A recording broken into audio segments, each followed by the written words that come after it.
Hello and welcome to GoodGood Investing. I'm Andrea Cwik. I'm Andrea Cwik, and this is Rachel You Grunn. did switch places once. I just want to live a day in your shoes, that's all.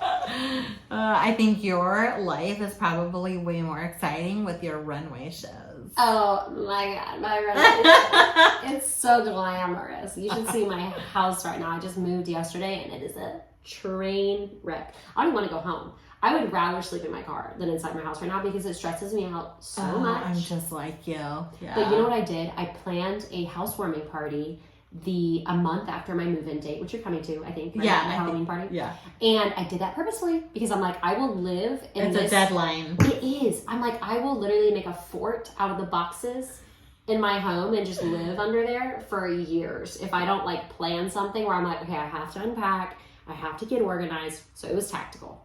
So, you know, it's crazy because we moved 3.5 years ago now, and we unpacked, from the start, I just did it super quickly, except for the boxes with the papers in it. What papers? The papers, papers? Whatever papers. Your marriage license?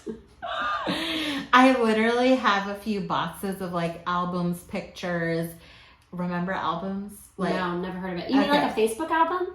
Stop. Those used to be, people used to print out their Facebook albums. That makes no sense. Oh my gosh. So actual pictures in the sticky with the plastic sheet, and you turn the pages, those kind of albums, and just paperwork that I'm sure if I go through I don't need it. But those have not gotten through. That's we just have not gone through that. It's in my closet, and it's been there for the past 3.5 years. Well, that's awful. Now that I know that exists, so I'll be uneasy in your home too, just thinking about those boxes in your closet. Guys, but y'all don't care about that. Okay, let's talk about money. No one cares about our sad unpacking stories. Let's talk about, well, first off, okay, hi, we're GoodGood Investing, and we provide a way for busy professionals and successful entrepreneurs to passively invest in real estate without dealing with tenants, termites, toilets, construction, or contractors. So how do you do that? I'm glad you asked. Stick around and find out. You can go to our website. You can call us at 1-800. I feel like such an infomercial. You can go to our website, goodgoodinvesting.com. It is like a one-stop shop for everything. That's where you can connect with us. You have to connect with us to find out about the opportunities that we have available. That's not us trying to be exclusive. That's literally the SEC guidelines, the Securities and Exchange Commission. We are very tightly regulated by them, and we respect their rules because they're there for good reason. Okay, how do we increase property value? So we like to say that an apartment building and how we increase value is like a flip, except it's a longer term hold.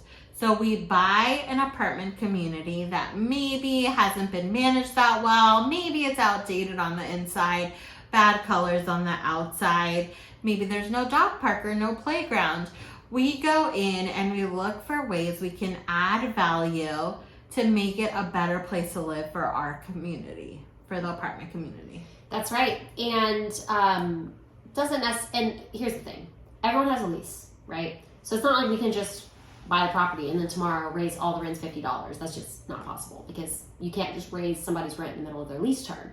So we're waiting for lease renewals, we're waiting for move-outs to increase property value. We're going to go inside the unit, add a backsplash, add stainless steel appliances, whatever the market demands in order to justify those rent increases. There's also ways we can do it to justify. I think adding a dog park and a playground is awesome. It increases the value of the property altogether. But then there's also optional rent increases, like maybe a covered parking space, which might be an extra $50 a month and people can opt in for. Yeah. Reserved parking, I know, is one thing when you put numbers on slots and then you can reserve them for specific tenants. And this is the really cool thing about commercial real estate for me is the fact that the value is determined on the income, not comps.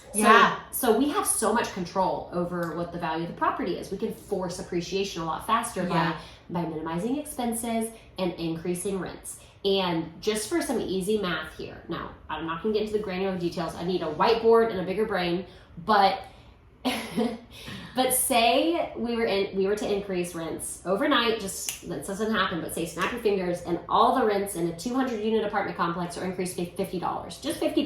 That's it. Now, if you had a single family residence, then you just get an extra $50 a month. Whoop-de-freaking-do. Right, It's one Starbucks a day. Yeah. For only 8 days. But in a multifamily apartment complex, if you were to increase rents across 200 units at an 8% cap rate, we will do cap rates on another episode, but just for all intents and purposes, that's a very conservative cap rate. Yeah. Okay? That's like worst case scenario. It would increase the property value $1.2 million. Yeah, it's mind blowing. That's insane. Like that's just like mind blowing. Yeah. And if it was at a 6 cap, which is still pretty conservative. Right now, Dallas is at like a 3.54 cap, just so you guys know. The lower the cap rate, the higher the value. So even at a 6 cap, it's like $2 million. It's like $50 a month. It's just like mind blowing. I know. Just the fact that, and then there's also other opportunities that we haven't even shared about, but we look at each apartment community and see what is the best use and what is in demand for that specific community and location.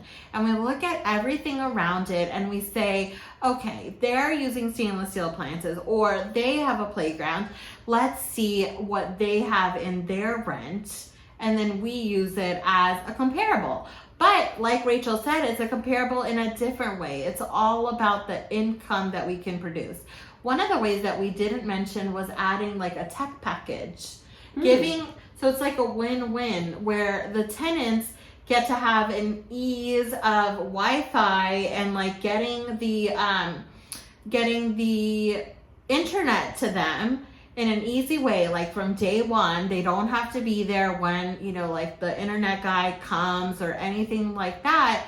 But it's already supplied by the apartment building, and then the apartment building then bills the tenant. It's a win-win because we're getting it at a discount and they're also getting it at a discount, and it's super easy. You can do the same with cable packages. You can do it with security. There's so many different ways to get more income into an apartment community, and that is what we're trying to do. That's how you add value. Yeah, and it really does depend on the submarket, because in Idaho, no one's going to care about having a pool on site. You wouldn't be able to use it 9 months out of the year.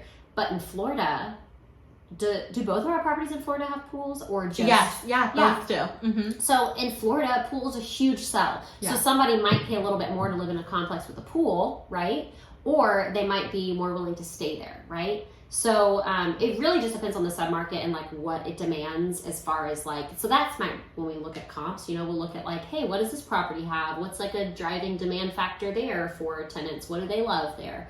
And then that would kind of help inform us what rehabs we should do in order to get the best bang for our buck. Exactly. And sometimes like when you're doing a flip, just a single family flip, you don't want to make it like the nicest house on the block, because there is a thing of overvaluing the property. Like you're overdoing it. Yeah. You always want to do based on what the comparables are.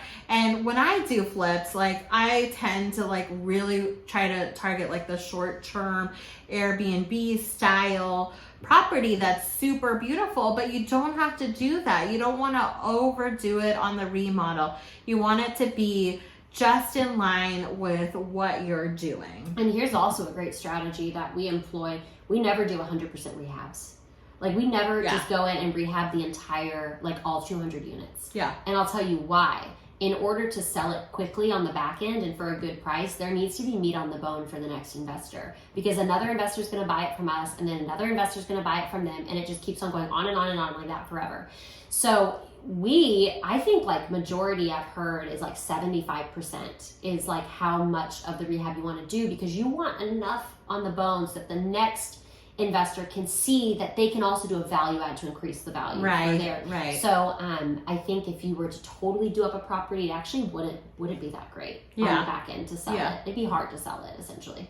Yeah. The next buyer always wants meat on the bone, like Rachel said, and gives them an incentive, because we are looking for that value add. It's like, what are ways that we can increase the property value? Well, remodeling is a big part of it. And we do that so that we can hold the property for the least amount of time as possible. Exactly. So we're forcing appreciation, not waiting on the market to appreciate because that would take too dang long. Yeah. So we are forcing appreciation through rehabs and cutting expenses in, good ways, not necessarily mean bad property management, but, cutting expenses in efficient ways.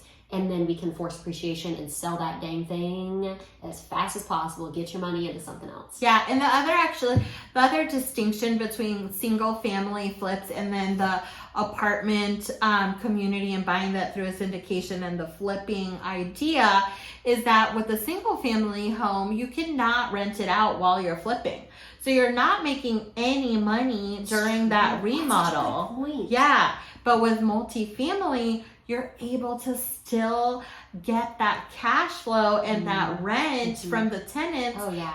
Even while you're remodeling. Yeah, right. So that's a huge difference. You probably only have, 3 units being remodeled at any given time because it just doesn't work out with lease expiries, lease renewals, move-outs, move-ins. It's like there's not going to be half of the complex that's going to be empty. And we only buy complexes that are at least 90% occupancy. Right. So we don't even buy complexes that are empty. So we have to wait for leases to expire in order to do rehabs. Right. But also one of our deals recently in Florida, we are just going in without displacing any of our residents.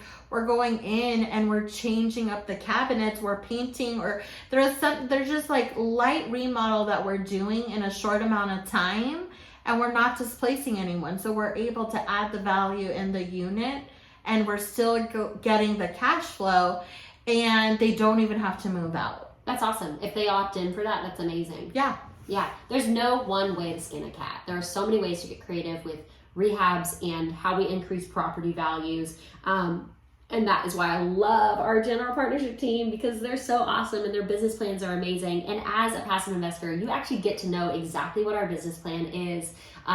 We've said in the past, we have a webinar for every offering where we'll actually go through pictures of the actual property and the interiors. And you can see what they look like now, what they're going to look like after the rehab, what our business strategy is. You're never left in the dark on anything. And we'll even send out monthly emails updating you on, hey, we've completed rehab on these units. They're leased for this amount of money. There's no guessing game with us. It's all very transparent. Absolutely. But the only way I do recommend our listeners and our viewers to sign up for that consultation call with us to go and see if you qualify for investing in a multifamily deal with us, because you won't ever get to see a deal if you don't have the call with us. Yeah. And the only way for you to actually see a deal is by that call, and you'll learn so much from that webinar, from that email. You'll see what the returns are going to be like for the deals.